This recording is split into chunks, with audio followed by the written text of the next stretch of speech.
Olá, gente.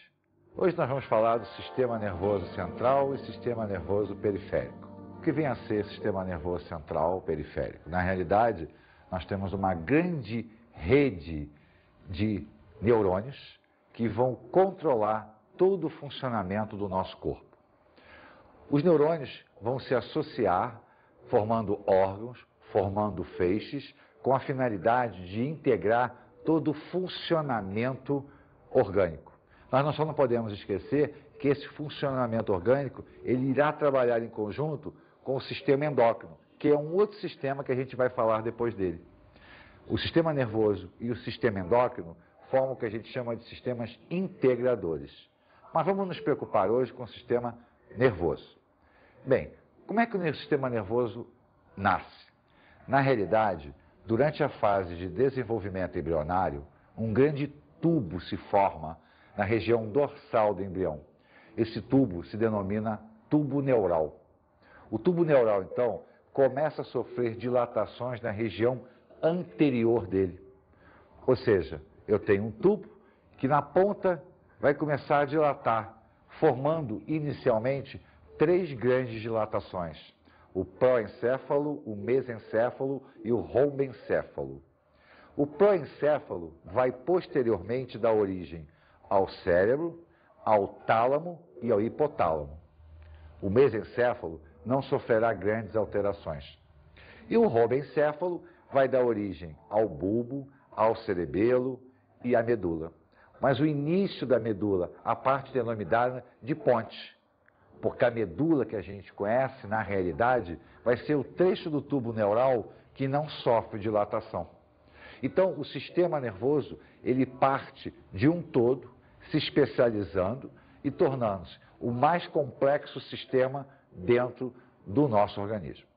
Acontece que, para efeito de estudo anatômico, nós reunimos o mesencéfalo, o bulbo, a ponte e o cerebelo, formando um grande tronco encefálico, a ligação entre o encéfalo e a medula raquidiana ou medula espinhal. Vamos olhar o encéfalo como um todo, para depois a gente olhar cada partezinha desse. Vamos olhar no nosso modelo. Então nós temos aqui, ó, o encéfalo, ele fica situado na caixa craniana, né, na região do crânio, que é uma linha imaginária do céu da boca para cima. Então todo o encéfalo está condicionado na caixa craniana e a medula desce pelo canal vertebral. Então nós temos a coluna vertebral e na coluna vertebral existe um canal por onde a medula espinhal vai passar. Então dessa maneira, todo o sistema nervoso dito central, que é composto pelo encéfalo e pela medula, estará protegido pelas estruturas ósseas. Vamos observar agora uma enquetezinha, ver o que as pessoas pensam a respeito do cérebro, que é o principal órgão do nosso sistema nervoso central. Vamos a ela.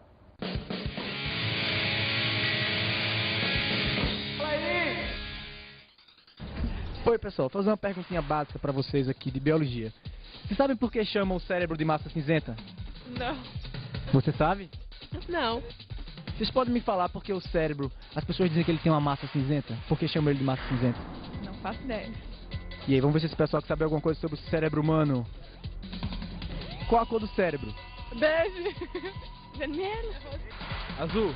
E aí pessoal, beleza? Vocês podem dizer pra mim qual a cor do cérebro? É bege, é rosada, salmão. Não é cinza. Ele é cinza. Ah, uma que ele é cinza. E a parte interna é branca. É. Deixa eu dizer o que é que faz o neurônio. Passa informação do cérebro pro resto do corpo, pra ele movimento. Você sabe me dizer o que é o neurônio e qual a função do neurônio? O neurônio é para armazenar a memória, não raciocinar.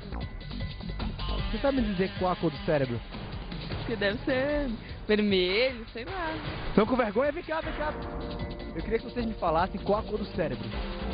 Cinzento. Será que tem alguma coisa falando aqui no livro? Então, você sabe me dizer qual a cor do cérebro? Laranjada. Cinza. Beleza. E no cérebro também, além da massa cinzenta, tem a parte branca, né? Vamos lá, olha só. A parte branca, ela é a parte interna. Ela é revestida pelos axônios. E a parte cinza? É a parte externa. Revestida por quê? Pelos neurônios. Finalmente, É o cara. Bem, viram, a nossa pergunta foi: o que é massa branca, o que é massa cinzenta? Será que as pessoas sabem efetivamente qual é a diferença? Vamos acompanhar agora parte a parte do nosso encéfalo para que a gente possa entender com detalhes o que significa isso. Vamos lá. Bem, o nosso sistema nervoso, ele é subdividido em sistema nervoso central e sistema nervoso periférico. Nós vamos pensar primeiro no sistema nervoso central, que é composto pelo encéfalo e pela medula raquidiana. Dentro do encéfalo, né, que é a estrutura que está na caixa craniana, o cérebro, o cerebelo, o bulbo, a ponte. Cada estrutura dessa tem uma função definida. Não podemos esquecer que tudo funciona como um conjunto. O cérebro é a parte que mais preenche todo o encéfalo, né? Ele ocupa em torno de 75% a 85% do nosso encéfalo. E se nós fizermos um corte nele longitudinal, nós vamos observar que ele é todo formado por reentrâncias, por entradas, que são chamadas de sulcos. Esses sulcos se sobrepõem a curvas, as denominadas circunvoluções. Na realidade, a área mais externa é o chamado córtex cerebral. E ele tem uma coloração cinza, por isso é chamado de massa cinzenta. Mas por que ele é cinza? Porque ele é formado pelos corpos dos neurônios, as regiões de processamento neuronial. Já a parte mais interna é a massa branca, porque ele é formado pelos dendritos e pelos axônios. Mas a grande maioria dos axônios aqui apresentam bainha de mielina. Lembra do revestimento do neurônio? Com isso, a coloração se torna branca. Então, nós temos a massa cinzenta de forma externa, que é a área de processamento, e a massa branca, que é a área interna, que é a área de transmissão do impulso, tanto de entrada no córtex, quanto de saída no córtex. O nosso cérebro é dividido em duas metades, dois hemisférios, o hemisfério direito e o hemisfério esquerdo. E esses hemisférios apresentam uma ligação através dessa estruturazinha aqui, chamada de corpo caloso. Na realidade, ele faz a ligação entre os dois hemisférios, o direito e o esquerdo. Sendo que a gente sabe que, além de cada regiãozinha do nosso córtex, né, dessa área aqui, ter uma função definida, a área auditiva, a área olfativa, a área de memória, a área de aprendizado, existe uma definição assim muito genérica, que o lado direito é o lado das áreas mais emocionais e o lado esquerdo do nosso cérebro, quer dizer, o hemisfério esquerdo, é a área de um raciocínio mais lógico. Mas lembre-se, há uma interligação constante entre eles através do corpo caloso. Todo esse trecho daqui é chamado tronco encefálico. E nós temos aqui a região do tálamo e a região do hipotálamo. A região do tálamo é a que vai fazer a convergência dos impulsos que chegam ao encéfalo, direcionando eles para a área do córtex, onde ocorrerá o processamento, e a saída deles em direção à medula espinhal, que vai transmitir os impulsos para todo o nosso corpo. Já a região do hipotálamo é a área de controle térmico, de controle hídrico. A região do hipotálamo é uma região assim misteriosa do nosso encéfalo. Ela é a sede das emoções, ela é a sede do controle de temperatura da gente. É ela que possui os chamados neurônios secretores. Os neurônios secretores são capazes de produzir hormônios que vão passar por uma glândulazinha chamada de hipófise e dela para o nosso corpo. É nessa região daqui que nós temos a produção do ADH, o hormônio antidiurético, aquele que controla a reabsorção de água lá no tubo contornado distal.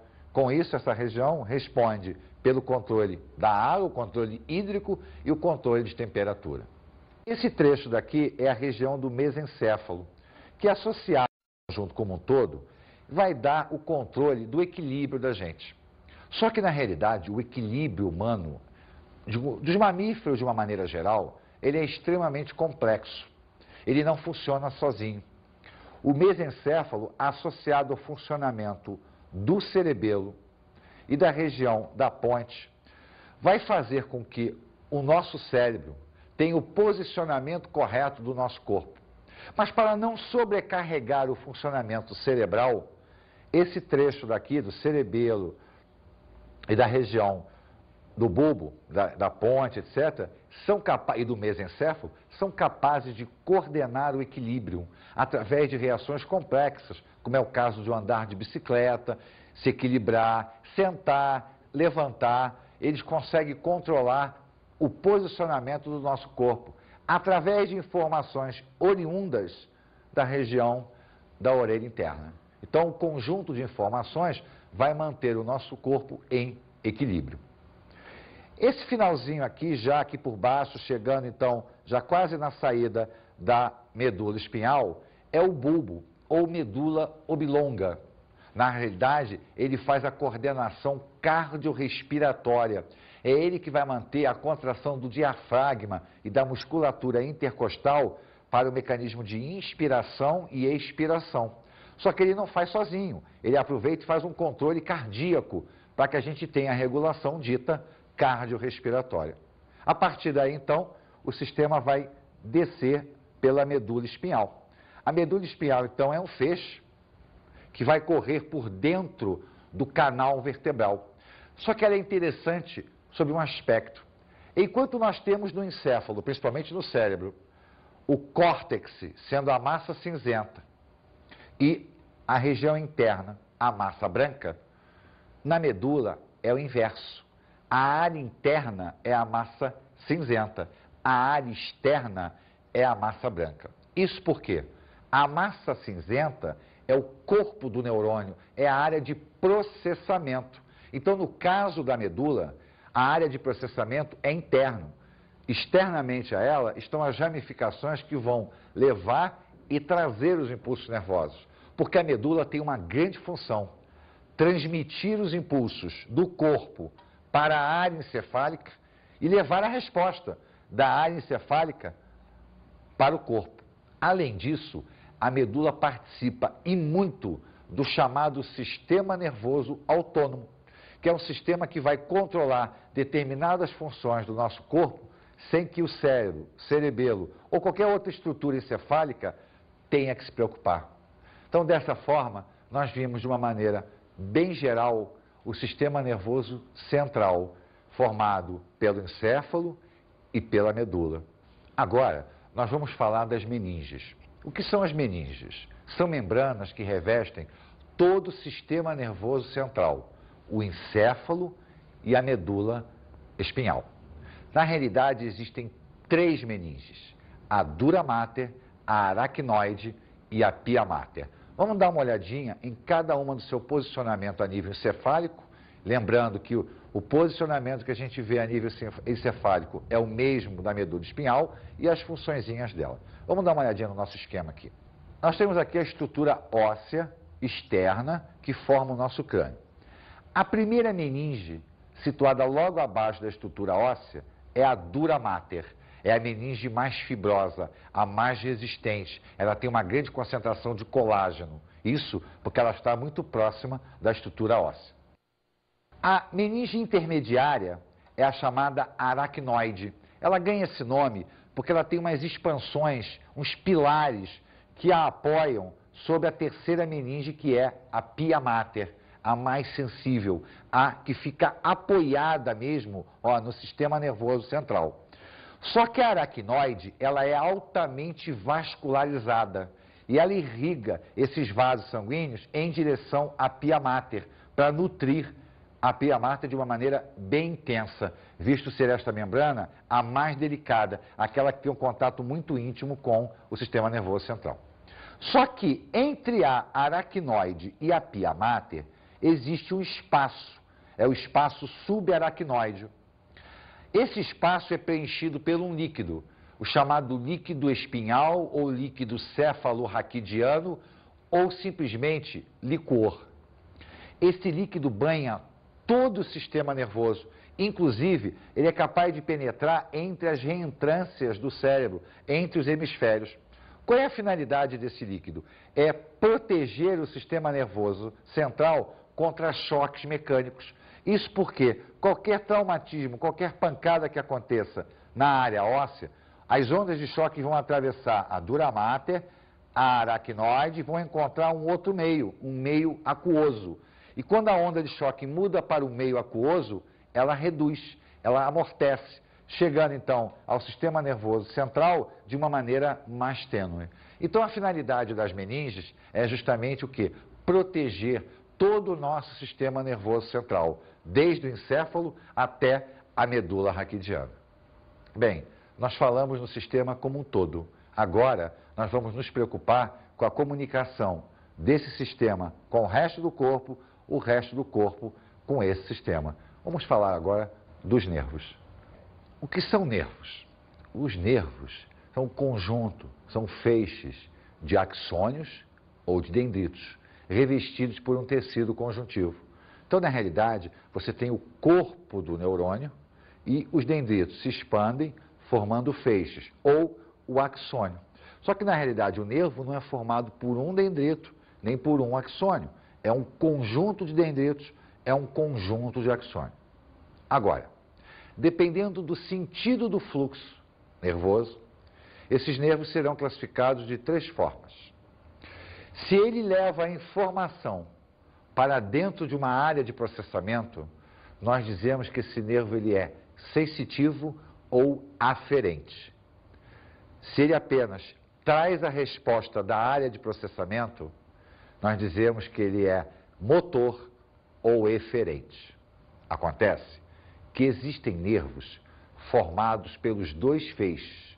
Um feixe que leva a informação, um feixe que traz a resposta. Neste caso, nós dizemos que esse nervo é um nervo misto. Agora, preste bem atenção, eles apenas estão juntos, mas cada um tem um sentido de tráfego. Lembra que o impulso nervoso não modifica o seu trajeto dentro de um neurônio. Bem, aonde nascem esses nervos? Nós temos 2 conjuntos, aqueles que nascem no encéfalo e aqueles que nascem na medula. Os que nascem no encéfalo são chamados de nervos cranianos e nós possuímos 12 pares. Os que nascem na medula são chamados de nervos espinhais ou nervos raquidianos, que nascem na medula espalhando para o corpo. São 31 pares. Bem, vamos olhar então aonde nascem os nervos cranianos, né? Eles aparecem, eles floram na base do encéfalo. Então nós temos aqui 12 pares de nervos. Vamos mostrar os mais importantes, aqueles que a gente já falou até agora, né? Esse nervo aqui, por exemplo, é o nervo visual. É ele que vai trazer a informação do cérebro para o olho, do olho para o cérebro. Há uma troca, né? Ele é um tipo de nervo misto. Então, na realidade, a imagem é captada no olho e transmitida para essa região de processamento. Esse aqui é o nervo olfativo. Esse aqui, esse pequenininho aqui, é o chamado nervo vago. Ele vai irrigar a área do sistema digestório, lá a nível estômago, intestino. Então, ele é um nervo muito importante para o nosso mecanismo digestório. Então, olha, cada raizinha dessa aqui é um nervo craniano. Então, nós vamos ter 12 pares de nervos cranianos. E ao longo da medula espinhal, nascerão 31 pares. Acontece que a medula espinhal, ela participa também do sistema nervoso autônomo. Mas está lembrado que nós vimos que a medula tinha a massa cinzenta interna e a massa branca externa, ao contrário do encéfalo? Isso porque nós falamos dos nervos, que são feixes de dendritos e de axônio. E o corpo? O que o corpo do neurônio vai formar? O corpo do neurônio forma o gânglio nervoso. O gânglio nervoso é uma área de processamento fora do encéfalo. Na realidade, o encéfalo é uma grande área que vai processar todas as informações oriundas do nosso corpo. Mas espalhados pelo nosso corpo, principalmente junto a órgãos importantes, tais como fígado, intestino, coração, pâncreas e a nossa própria medula espinhal, existirão áreas menores de processamento. Essas áreas são formadas pelos corpos do neurônio e ganham o nome de gânglio nervoso. Bem, a entrada e a saída de um nervo e automaticamente o posicionamento de um gânglio nervoso na medula espinhal, ela se dá de de uma maneira que nós chamamos de raiz. A raiz de um nervo é a entrada e a saída dele na área medular, na área de processamento. Vamos observar aqui como é que eles entram e eles saem da estrutura central da medula raquidiana. Vamos lá, olha só. Nós temos aqui as vértebras que formam a nossa coluna vertebral. Nessa regiãozinha daqui, junto às asas da vértebra, nesse trecho que corre aqui, nós temos o canal vertebral. Então é por aqui que passa a medula espinhal que nasceu lá no nosso encéfalo. Essas saídas aqui são os nervos que nascem da medula. Esse trecho aqui é a chamada raiz. Então nós temos aqui, ó, uma raiz, outra raiz. Essa região daqui é a chamada de raiz dorsal ou sensitiva. É por aqui que vai entrar a área de inervação. E essa é a raiz ventral ou motora. É por onde vai sair a informação. Então a informação entra, é processada aqui, ó, na massa cinzenta, que é a área de processamento medular, e a resposta sai por aqui. Existem 31 conjuntos de nervos espinhais, ou nervos raquidianos, que vão nascer justamente nessa saída daqui, ó, nessa medula aqui. É importante a gente lembrar que eles saem, olha só, entre uma vértebra e outra. Acontece que como as vértebras são sistemas ósseos, elas possuem nesse pedaço daqui discos cartilaginosos que vai amortecer o impacto de um osso com o outro, devido à nossa postura, à nossa movimentação da coluna. Determinados desgastes, determinadas posições físicas, esforço, podem fazer com que esse disco se desloque, estoure e pressione uma inervação dessa aqui.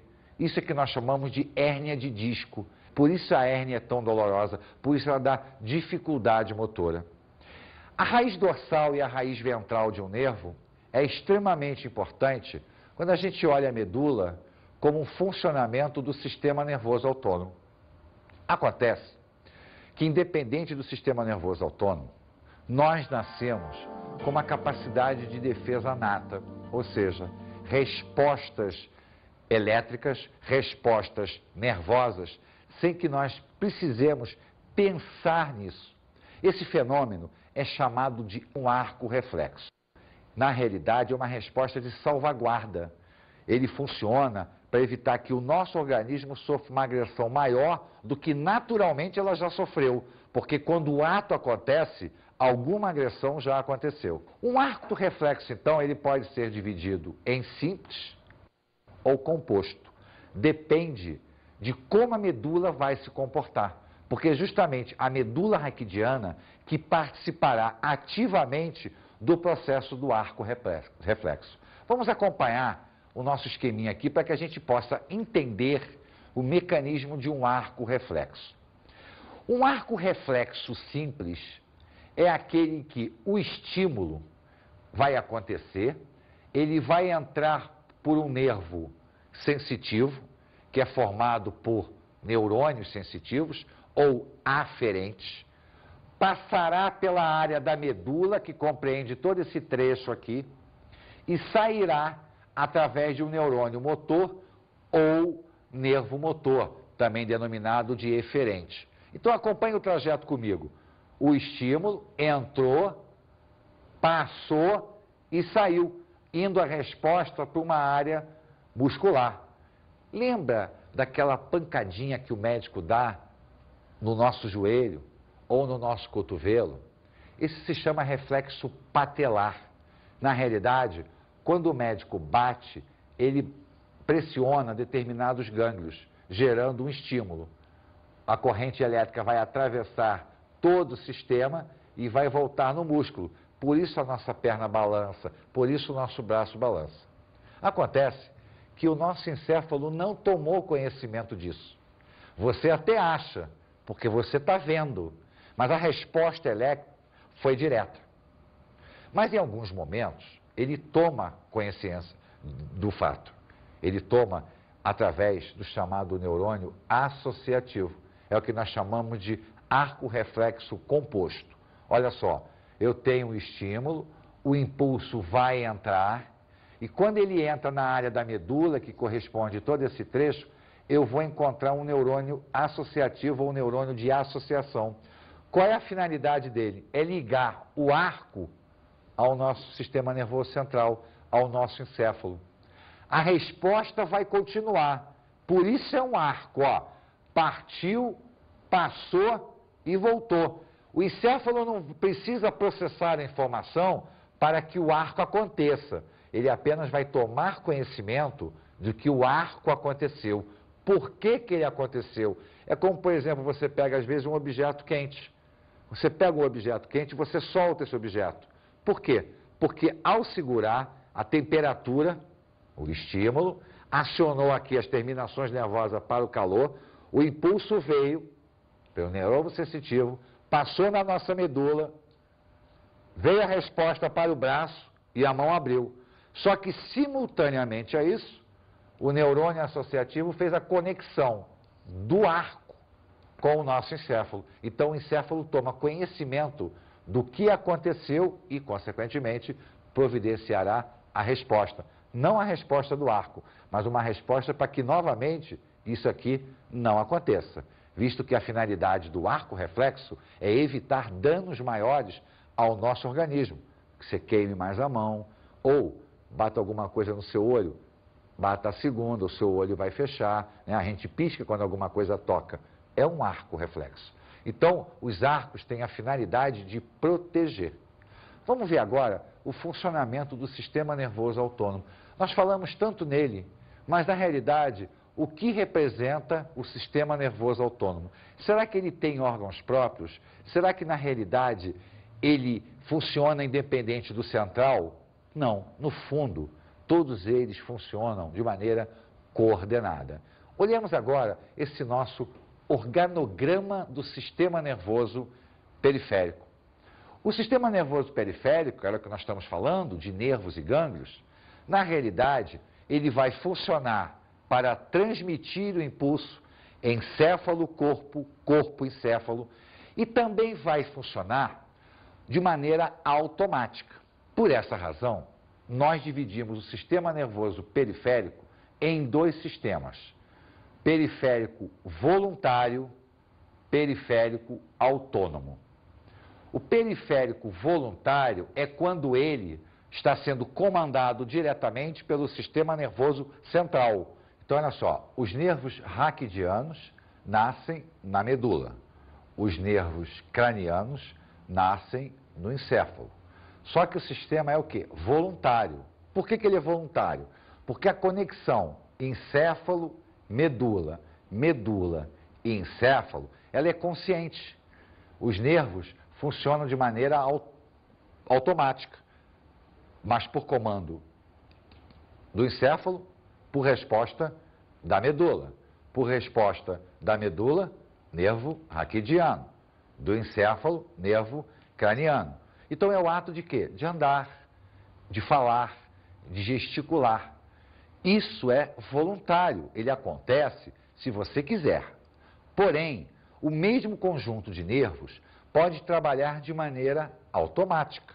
É o caso do sistema nervoso autônomo. O nome está dizendo, ele é automático, autônomo, ele não depende de ninguém. Só que isso tem um problema. Se ele é autônomo, ele não tem um órgão controlador, como é o caso do central. Por esta razão, o sistema é subdividido em simpático e parasimpático. Na realidade, o funcionamento deles é o quê? Antagônico. Quando o simpático estimula, o parasimpático bloqueia. Quando o parasimpático bloqueia, o simpático estimula. Um exemplo, se o nosso coração bate mais rápido, é uma informação do simpático. Mas ao mesmo tempo o parasimpático está mandando ele bater mais devagar. Quando o nosso intestino aumenta o peristaltismo, é uma ordem do parasimpático. Mas ao mesmo tempo, o simpático está mandando ele funcionar mais devagar. Então esse funcionamento aqui antagônico permite o equilíbrio, visto que não existe um órgão controlador. Só que vamos lembrar de nervo. Nervo era um feixe de dendrito ou de axônio.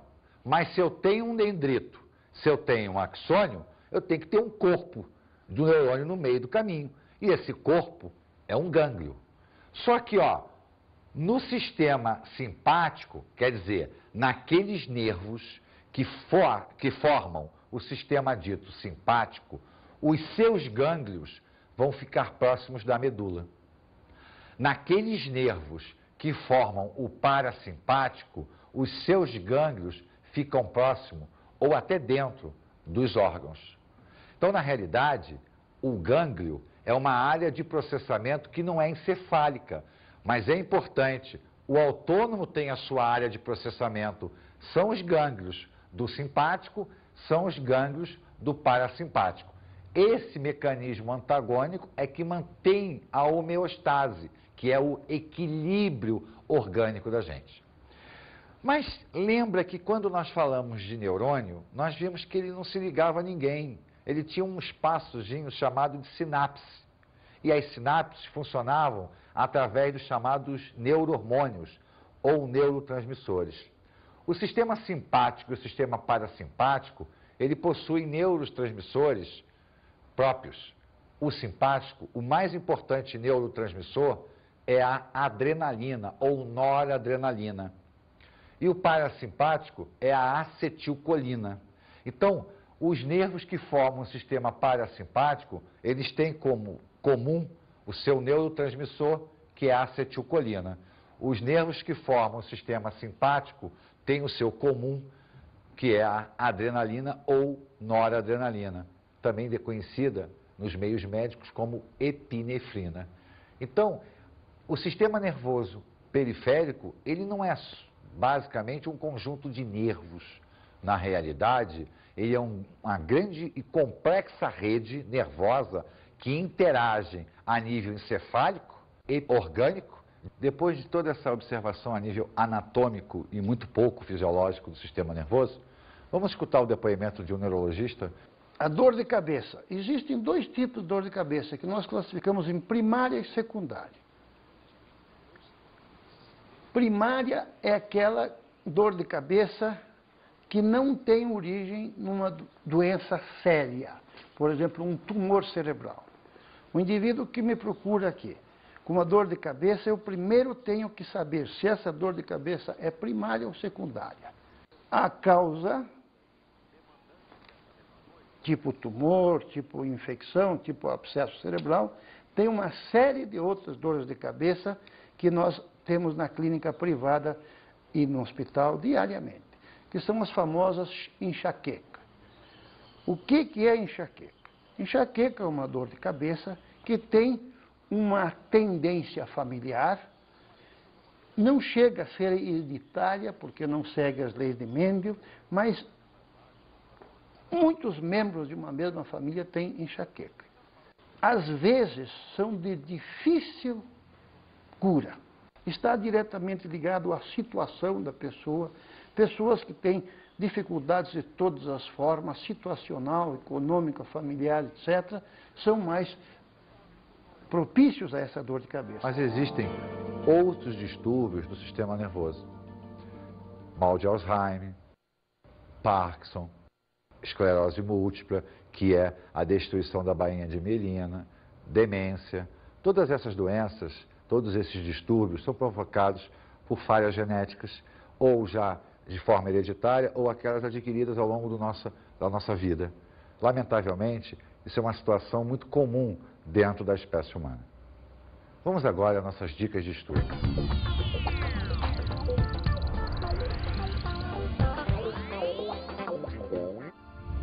Estude o sistema nervoso como um todo, encéfalo, medula, sistema periférico, nervo, gânglio.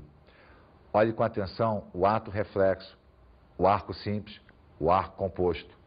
Veja o funcionamento do sistema nervoso periférico. Não esqueça que ele está interligado ao sistema central, mas também funciona de maneira bem autônoma. Um grande abraço para todos.